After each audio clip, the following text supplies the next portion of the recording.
आपण तिरकोनमध्ये आहोत आणि मंगेश बालकृष्ण म्हात्रे यांच्या घराजवळ आपण आलोय आणि इथे नागसाप भक्ष्यासाठी आलाय आणि भक्ष्याच्या प्रतीक्षेत इथे लपून बसलाय. त्यांनी वाचवण्यासाठी प्रयत्न केला. आपण त्याला रेस्क्यू करतोय आणि जवळच्या आदिवासात रिलीज करतोय.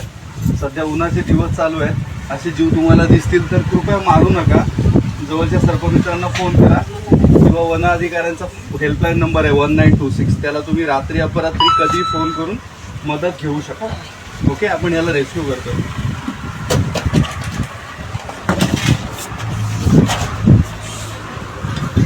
आरामात आता नका पकडू.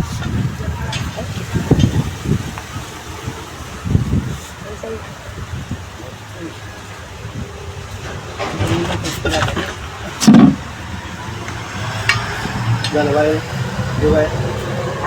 नाग नाग आहे मारला ना. विषारी नाग आहे. खाल्लाय म्हणून तो हलो हलो त्याला. ठीक आहे, पलीकडून ती बॅग आण ना माझी कोणीतरी. ती ना आणि इथे पायरी जवळ ठेवा. तुम्ही बाजूला पायरी जवळ करू देऊ. त्या पायरी जवळ आडवी लावा. आडवी आडवी तशी तशी तशी एकदम आडवी तशी आडवी आडवी.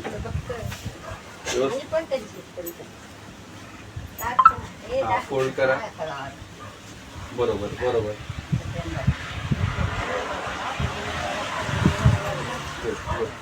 सोडा.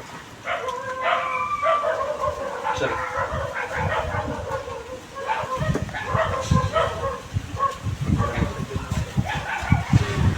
काय खाली दिली बेडकी.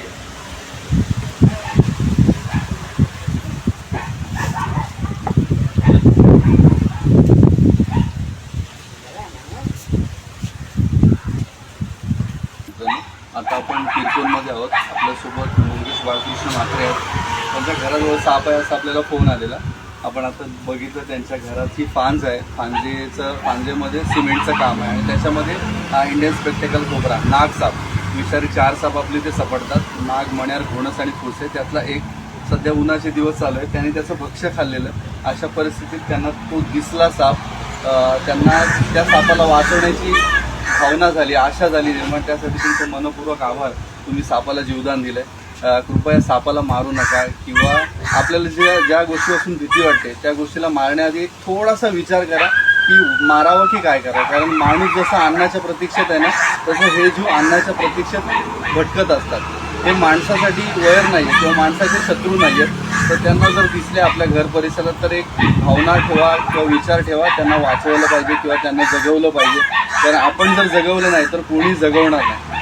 तर त्यांनी वाचवण्यासाठी प्रयत्न केले. त्यांचं मनापासून आभार.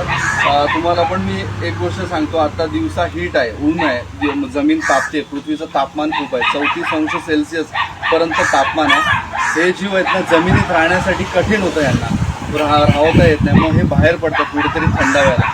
आणि रात्री अपरात्री आपण जर पायात चप्पल नसेल आणि हातामध्ये टॉर्च नसेल आणि आपण अंधारात बाहेर पडलो आणि जर कदाचित हा जीव पायाखाली आला तर तो चावणार, 100% चावणार. असं जर कधी घडलं तर घाबरू नका.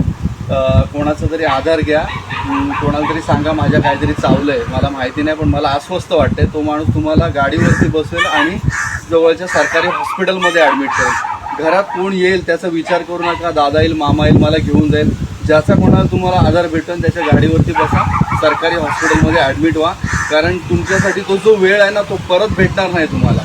जर तो विषारी जीव असेल, विंचू असेल, साप असेल तर तेवढा वेळ तुम्हाला परत भेटत नाही. सरळ तुम्ही हॉस्पिटलमध्ये ॲडमिट व्हा आणि त्यांना सांगा माझ्या काहीतरी चावलंय. ते पुढच्या उपचारासाठी प्रयत्न करतील. ठीक आहे, पण घाबरून घरात बसून नका किंवा कोणीतरी मांत्रिक आहे उतरवेल, साप चावलाय, विंचू चावलाय त्या भावनेने घरात बसाल तर तुमचा जीव जाण्याची दाट शक्यता आहे.